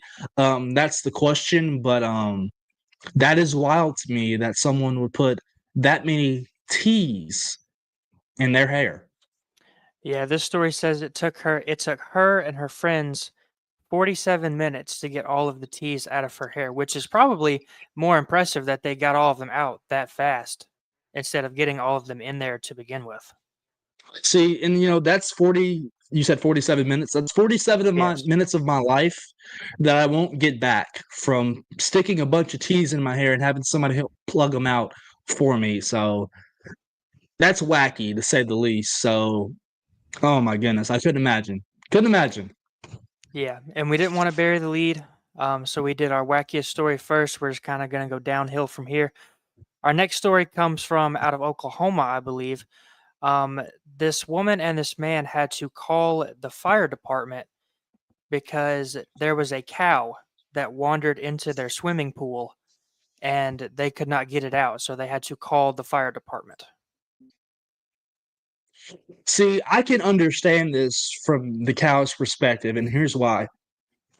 For all of you that live in the mid-state here, really across the Southeast in general, it has been absolutely blazing hot the last week, where you walk outside and you immediately start sweating. So that poor cow has been standing outside in the sun all day, and he just wanted to take a swim. So I have no hard feelings for that cow. That it looks like a very kind of dirty pool. I wonder if he's the one who brought all that filth to it. But I can understand from the said cow's perspective. It's hot outside. I'm going to go take a bath really quick and cool off. Yeah, it says the firefighters used some chains and a truck winch to escort the cow back to dry land. And I saw a video of this earlier. So they essentially, kind of wrapped this cow in the chain and wrapped the truck winch around it, and they had a couple guys in the pool trying to help lift the cow out of the pool while the truck was trying to help from the other side and help pull this cow out of this pool. If you're the operator right there, I assume in that case you call 911. So you call 911 and they say, 911, how can I help you? There's a cow in my pool. As the operator, how do I respond? How do you expect me to respond to that? Are you prank calling me? Are you being serious? How do I get proof unless you know somebody on the fire department, how do I have proof that you actually have a cow in your pool? Yeah, and I really would have hated to be those guys that were in the pool trying to help the cow out. I don't think a lot of people realize how much a cow actually weighs. So I I think would, people understand. I yeah, think they do understand. I would have hated to be one of those guys, in the pool trying to help lift that cow, especially out of water. Absolutely. That's wacky to me, but I understand, like I said, from the cow's perspective, it is hot outside. I'm gonna take a dip. It is, and this next story is the epitome of the tip that Wade Neely gave me yesterday, where if you're scrolling on the internet and you just see something that makes you stop and wonder why someone would do that, this is the epitome of that story. So, two men broke the Guinness Book of World Records for popping balloons between their bodies. It says senior Guinness World Record breaker David Rush unofficially broke a record when he and a friend popped 10 balloons between their bodies in 7.5 seconds. So essentially, what's happening in this photo is they pick up the balloons and put them and wedge them in between their hips, and they kind of bang their hips together to pop the balloons. So they did that 10 times in 7.5 seconds. Did you, as a kid, ever have or look through the Guinness World Book of Records? That's going to be my first question.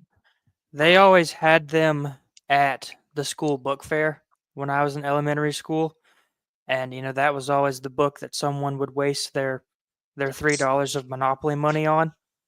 There you go. So I never, purposefully sat down and perused through that thing, but I can't say I ever looked through that book. Like these guys for this nature, you just have to be reading through that book and just thinking about the silly stuff. Oh, what world record I can break? I mean, I just don't know if on a random Wednesday I'm gonna say, "Hey, Calvin, let's go break the world record for popping balloons by our hip." Yeah, I think you have to be somebody that's very into that stuff to want to do that, if that makes sense. Yeah, and this David Rush is this man in the blue shirt in the picture. It says he has more than 181 Guinness World Record titles to his name. So he's definitely one of the guys that went through reading the book and seeing what obscure record he could break that nobody's probably likely to even know exists to break his record. Yeah, he's that kid from Watertown that went to the book fair and, as you said, spent his Monopoly money. And it's like, my objective in my life, the one thing I'm going to have my name to my credit is I'm going to own as many Guinness World Records as I can. So credit to that guy. Like I said, I just don't know how I have the time, the patience, nor the resources to want to have 181 world records to my name. He's doing a very good job at it. So we're going to move on to our fourth story. This one is regarding a lost tortoise. The headline reads, "Lost tortoise turns up at ice cream parlor after 16 days on the loose." So essentially what happened is these people have a pet tortoise, and instead of keeping it in some sort of enclosure, they kept it fenced in their backyard. And the tortoise somehow broke through the fence, and it says the tortoise wandered 3 miles in 16 days. So these people spent a little over 2 weeks looking for their lost tortoise, and he eventually showed up outside of an ice cream parlor. I'm going to go back to what I said about said cow. It's hot. He's a slow mover. He just wanted some ice cream.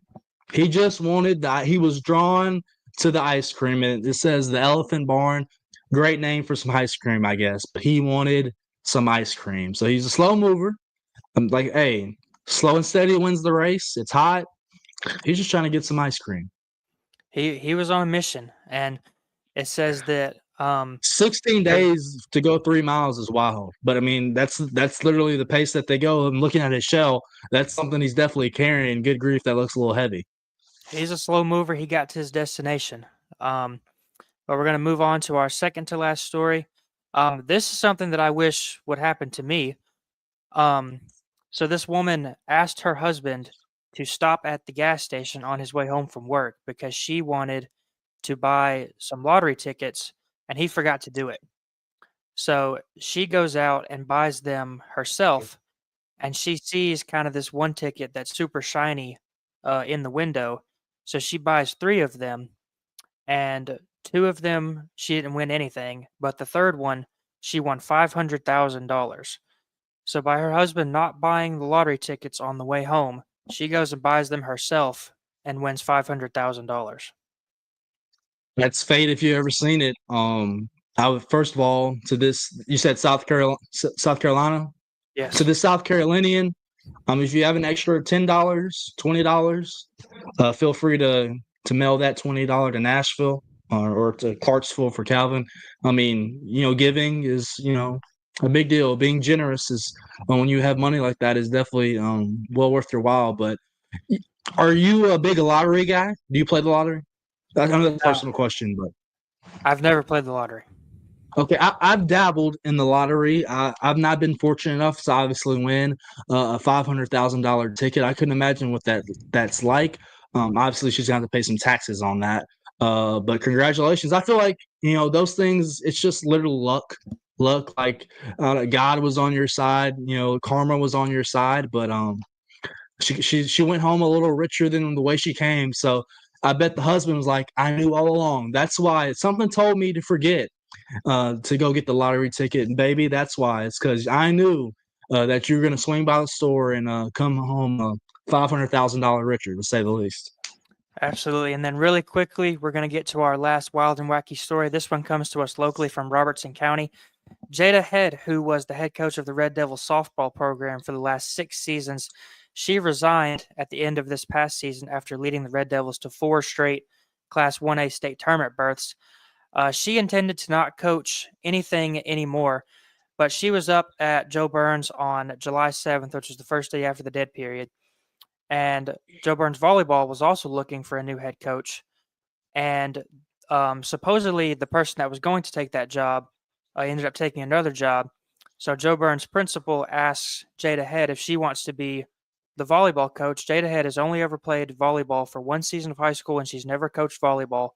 And so the volleyball team couldn't practice without a coach. So Jada Head agreed to coach the volleyball team for this season after only playing it 1 year in her life and never coaching it at any level, period.